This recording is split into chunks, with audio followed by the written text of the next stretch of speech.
Very good evening, very good evening. क्या हो रहा है, क्या हो रहा है? तो अभी ये जस्ट हमारी भी क्लास स्टार्ट हो गई है, तो आ जाओ जल्दी से।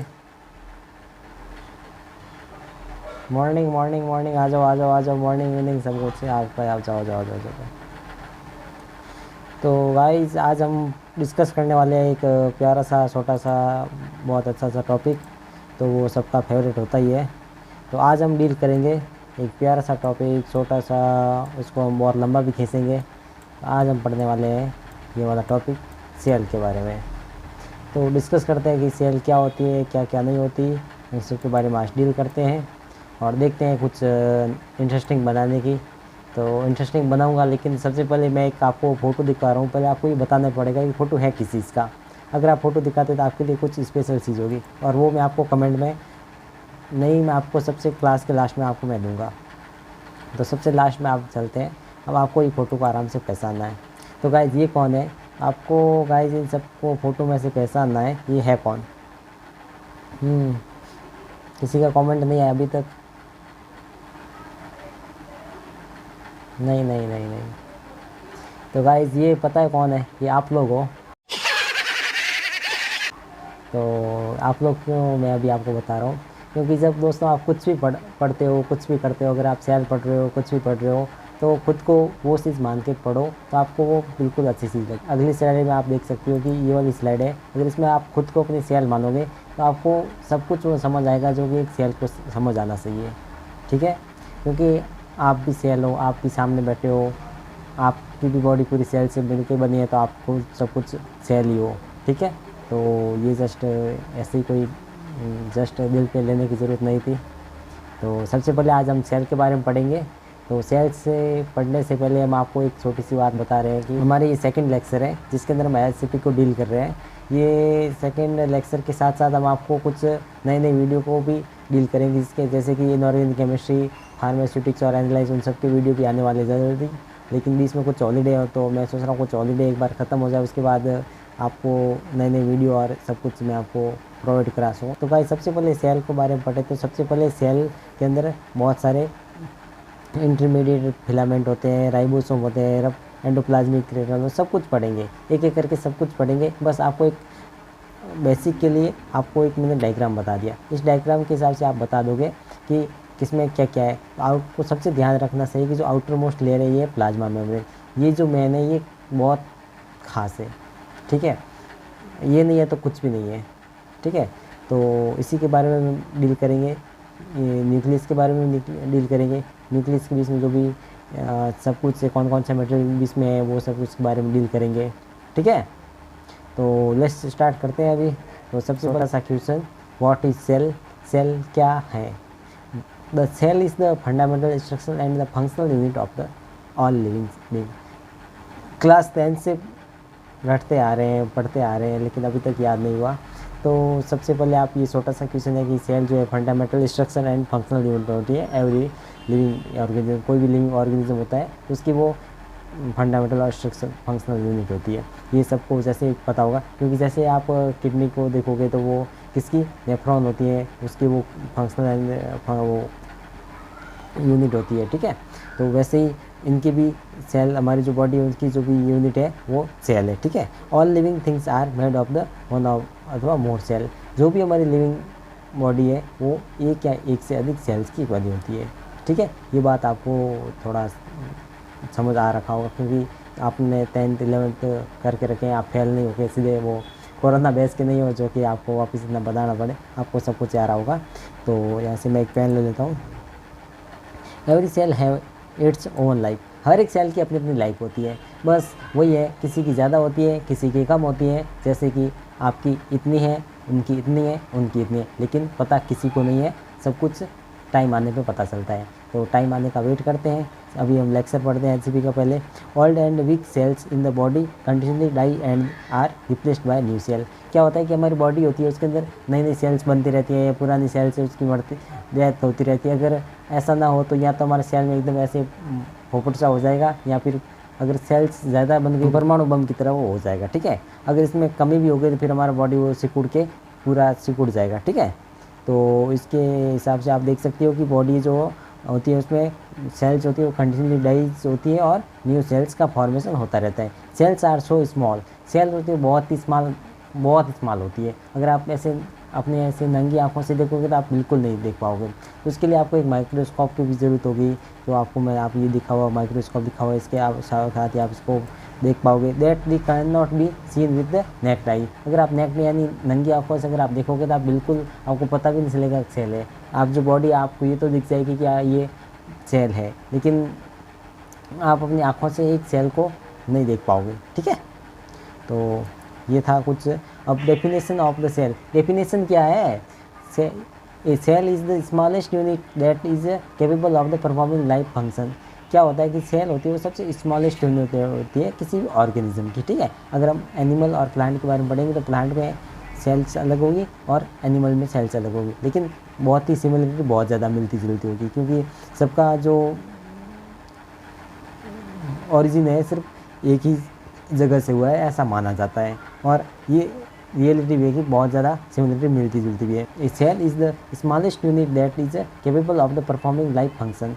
एक स्मॉलेस्ट यूनिट होती है जो भी परफॉर्म करती है फंक्शन को, लाइफ फंक्शन को परफॉर्म करती है। ये जस्ट आपको एक डेफिनेशन आप इसको के रूप में याद रख सकते हैं और आपको इसके बारे में बता सकते हो। ठीक है, तो नेक्स्ट स्लाइड में देखते हैं सेल डिस्कवरी हिस्ट्री। तो गाइज ये बहुत ही ज़्यादा इंपॉर्टेंट है, क्योंकि हर एक जगह आपको ये मिल जाता होगा। 10th में भी 2-3 बार था, लेकिन आप ऐसे छोड़ के आए हो, लेकिन अभी आपका ये पीछा नहीं छोड़ेगा, अभी आपको ये याद करना ही पड़ेगा। तो सबसे पहले 1665 के अंदर रॉबर्ट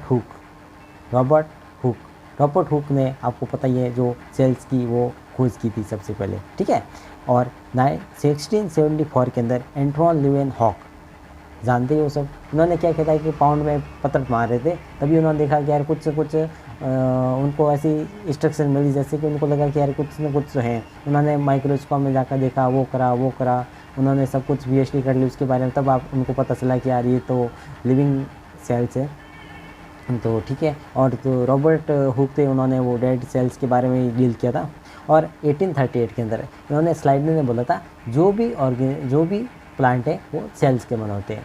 बस सिंपल सी बात बोली थी कि जो भी प्लांट है, वो सिर्फ प्लांट की बात बोली थी कि जो भी प्लांट है वो सेल से मिलके बने होते हैं। उन्होंने ना कोई एनिमल का मेंशन किया, कुछ भी नहीं किया। ठीक है, उसके बाद 1839 यानी इनके एक साल बाद, जस्ट एक साल बाद, एक कोई साइंटिस्ट आए थे,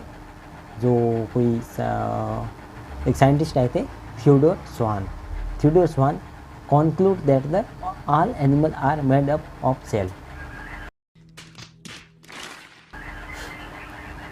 तो इन्होंने भी जस्ट उनकी उल्टी बात बोल दी, उल्टी बात तो नहीं, लेकिन उनसे कुछ ये पेड़ बदल बोले कि जो भी एनिमल है वो सेल्स के मिलकर बने होते हैं, लेकिन ये रियलिटी भी क्या, वो सेल से मिलकर बने होते हैं। ठीक है, 1855 Rudolf Virchow all cells come from existing sales.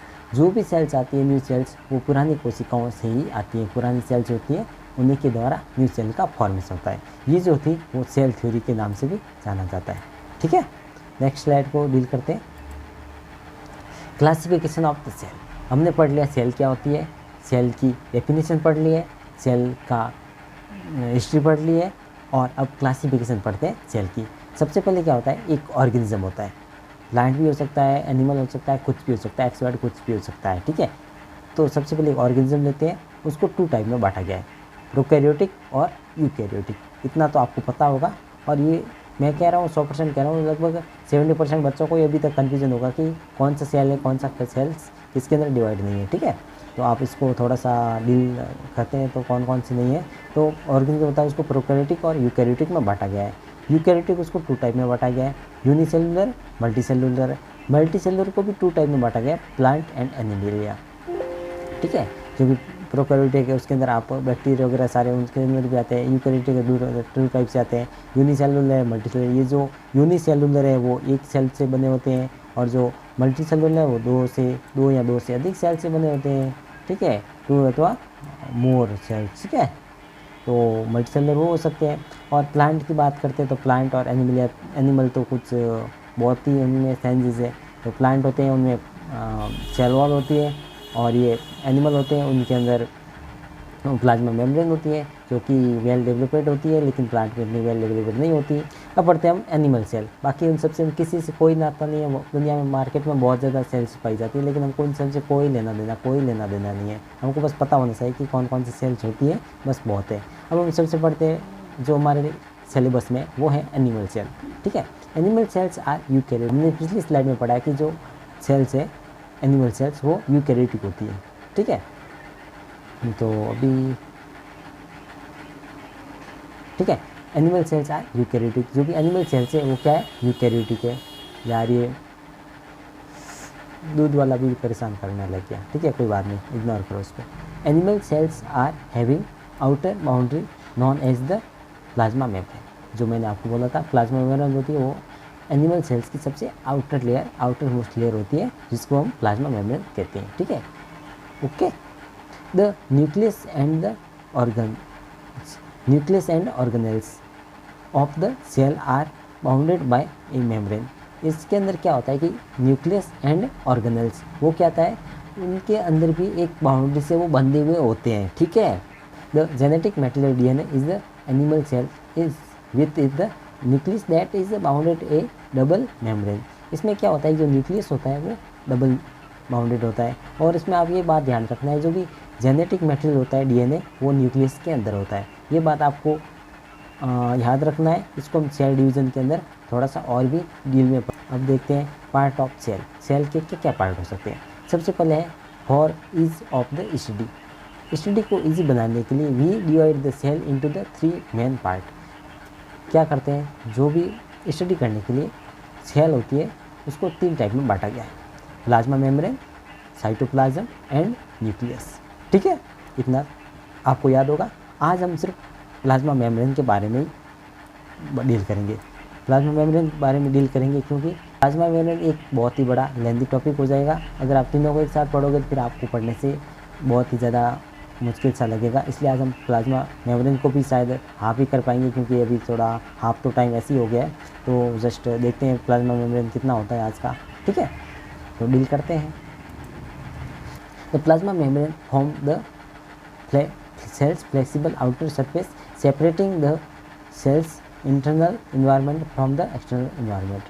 इन्होंने बोला है प्लाज्मा मेम्ब्रेन होती है वो सेल्स को फ्लेक्सिबल बनाती है। किस पार्ट को, आउटर सरफेस को। ठीक है, आउटर सरफेस को फ्लेक्सिबल बनाती है। ठीक है, separating the cells internal environment from the external environment. जो प्लाज्मा मेम्ब्रेन होती है वो सेल्स को एक्सटर्नल और इन्वायरमेंट से सेपरेट करती है। क्यों करती है, तो आप ये से देख सकते हो, यहाँ आप देख सकते हो उसकी सेल्स होती है। सेल्स के अंदर ये जो है ये है प्लाज्मा मेम्ब्रेन। ठीक है, ये है प्लाज्मा मेम्ब्रेन। तो इसके अंदर आप देख सकते हो ये सब कुछ, ये सारा सेल्स के अंदर सारा मटेरियल भरा हुआ है। ठीक है, अगर ये मेम्ब्रेन को अगर मैं हटा दूँ, ठीक है, अगर मैं इस मेम्ब्रेन को अगर मैं हटा देता हूँ तो क्या होता है कि सारा जो मटेरियल होता है वो पूरा खुले हो जाएगा, और ये जो सारा मटेरियल है बाहर निकल जाएगा, सेल्स के बाहर निकल जाएगा, और फिर सेल्स का कोई इंपॉर्टेंस नहीं रहेगा, कोई वैल्यू नहीं रहेगा, वो सेल्स डेड हो जाएगी। ठीक है, तो उन सबको इन्वायरमेंट से अलग करने के लिए प्लाज्मा मेम्ब्रेन की बहुत ही ज़्यादा ज़रूरत होती है, और ये अपना रिस्पॉन्सिबिलिटी भी आराम से निभाती है। ठीक है, it is the selective barrier that the regulate the flow of the material. ये क्या करती है, सिलेक्टिव बैरियर होती है। ये आपको थोड़ा बहुत ज़्यादा इंपॉर्टेंट चीज़ है, अब उसको आप याद रख सकते हो। Selective barrier that the regulates flow of the material. ये क्या करती है, सिलेक्टिव बैरियर होती है, मतलब ये किसी स्पेसिफिक चीज़ को भी अंदर आने देगी और सिलेक्टिव बार को बाहर जाने देगी। ठीक है, बहुत ही सिलेक्टिव होती है, और ये क्या करती है, flow of the material. Plasma membrane also play a key role in the communication among cells between the cells and their external environment.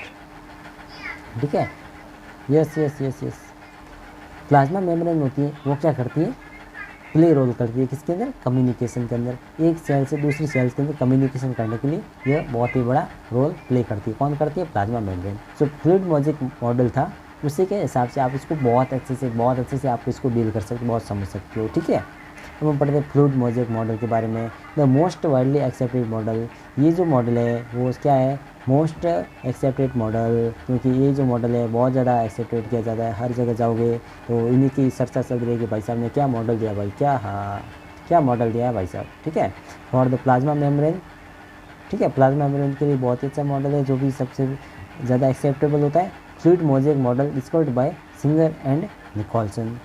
ठीक है, तो इसको आप कैसे याद रख सकते हो, सिंगर एंड निकोलसन को। तो एक इनके पीछे भी एक कोई कहानी रही होगी, तो मैं अपने हिसाब से कुछ बताने की कोशिश करता हूँ कि एक लड़का था जिसका नाम था XYZ। ठीक है, वो भी हमने पहले जो लेक्चर देखा वही लड़का था। वो क्या था कि उसको सिंगर बनना था, और ये बात घर वालों को बात पता थी नहीं, घर वाले नहीं मानेंगे।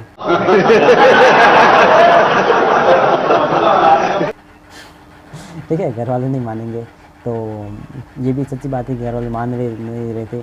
तो ये बात उन्होंने घर वालों में जाके बोला, तो घर वालों ने बोला कि बेटा जाओ बेटा निकोलसन। उन्होंने क्या किया, बेटे को घर से निकाल दिया। ठीक है, तो निकोलसन, तो सबने ये बोला कि बेटे को घर से निकाल दिया, निकोलसन निकोलसन। ठीक है, आप इसको ऐसे याद रख सकते हो। इनका एक लड़का था, वो सिंगर बनना चाहता था, उसको घर से निकाल दिया, उसको निकोलसन कहा गया। ठीक है, Ernest Overton is the father of the plasma membrane. Father of plasma membrane, तो आप समझ सकते हो कि इनके पापा जी भी है। ये नहीं कि वो ऐसे कोई नहीं है, क्योंकि जो अर्नेस्ट ऑल्टिन उन्होंने सबसे पहले इसके बारे में खोज की, वो क्या सब कुछ इन्होंने प्लाज्मा मेम्ब्रेन के बारे में फर्स्ट बार इन्होंने सब कुछ डील किया था, तो उन्होंने इसको फादर बना दिया। ठीक है, बिन बाप। ठीक है, क्योंकि जैसे बाप वैसे बेटे। The fluid mosaic model describe the cell membrane. ये क्या करता है, जो सेल मेम्ब्रेन होती है उसको डिस्क्राइब करती है as a tapestry of the several types of the molecules. ठीक है, इसमें आपको मैं सिंपल सा मैं आपको बताता हूँ, इसमें क्या है, फास्फोलिपिड होता है, कोलेस्ट्रॉल होता है, प्रोटीन होता है। इन सबको मिला करके एक प्लाज्मा मेम्ब्रेन को एक फिगर के द्वारा शो किया जाता है। ठीक है, और इसके अंदर आपको मैं एक छोटी सी डील है कि इसको मोज़ेक मॉडल भी क्यों कहते हैं। ठीक है, क्योंकि इसके अंदर 2 लेयर होती हैं। ठीक है, इसलिए इसको बाई मोज़ेक लेयर भी कहते हैं। ठीक है, तो लिपिड बाई लेयर के द्वारा भी हम आपको अगले स्लाइड के अंदर समझा देते हैं कि रियल में लिपिड बाई लेयर क्या है। ठीक है, सबसे पहले आपको ये ध्यान रखना है कि फ्रेमवर्क होती है। ठीक है, प्लाज्मा मेम्ब्रेन को फ्रेमवर्क बनाती है लिपिड बाई लेयर। ठीक है, two back layer of the made of the 3 type of the lipid. ये क्या करती है, 2 लेयर होती है, किसकी, 2 लेयर की, जिसके अंदर कौन कौन से 3 टाइप के लिपिड होते हैं। एक होता है फॉस्फोलिपिड्स, कोलेस्ट्रॉल एंड ग्लाइकोलिपिड्स। ठीक है, जो भी 75% of the membrane, 75% membrane lipid are the phospholipid. 75% are जो मेम्ब्रेन वो लिपिड फॉस्फोलिपिड की बनी हुई है। ठीक है, lipids that the contain phosphorus, उसके अंदर क्या होता है, वो क्या कंटेन करता है, फॉस्फोरस को कंटेन करता है। ठीक है, present in smaller amount are cholesterol, बहुत ही कम मात्रा में क्या होता है, कोलेस्ट्रॉल होता है। कितना परसेंट, 20%। ओके, ठीक है, steroid with the attached OH hydroxy group. ठीक है, उसके साथ में कौन सा ग्रुप होता है, हाइड्रोक्सी ग्रुप होता है। Various glycolipids about 5% lipid with the attached carbohydrate groups. इसमें क्या बोला है कि जो 5% है उसके अंदर क्या होता है, कार्बोहाइड्रेट ग्रुप्स होते हैं, उसके साथ में अटैच्ड होते हैं। ठीक है, तो ये है डबल लेयर ऑफ द, इसको हम थोड़ा अच्छे से जो भी डबल लेयर फंक्शन होंगे उसके अंदर हम आपको अच्छे से इसको डील करेंगे। ठीक है, इसमें आप ये ध्यान रख सकते हो, इसमें जो प्रोटीन मॉलिक्यूल्स हैं वो आप इस तरह से आप इसको ड्रॉ कर सकते हो। प्रोटीन चैनल ये वाले हैं। ठीक है, रेड पेन ले लेता हूँ। ये जो है प्रोटीन, देखिए ये कोलेस्ट्रॉल यहाँ पे है, जो येलो रंग के जो आपको दिख रहे हैं ये प्रोटीन है, कोलेस्ट्रॉल है सॉरी, और ये है प्रोटीन मॉलिक्यूल्स है। इनसाइड सेल, अंदर सेल जाएंगे तो ये है, और ये फास्फोलिपिड बाइलेयर हैं। ठीक है, जो मैंने ऑलरेडी दे रखा है। ठीक है, कार्बोहाइड्रेट चैन है जो कि बहुत ही कम मात्रा में होते हैं, और ये आउटर सेल से मतलब सेल से बाहर की तरफ है, ये सेल के इनर की साइड है। ठीक है, इस लेक्चर को हम आगे कंटिन्यू करेंगे नेक्स्ट डे के अंदर, क्योंकि आपकी जो वीडियो थोड़ा लेंथी हो जाएगा और बड़ा भी हो जाएगा।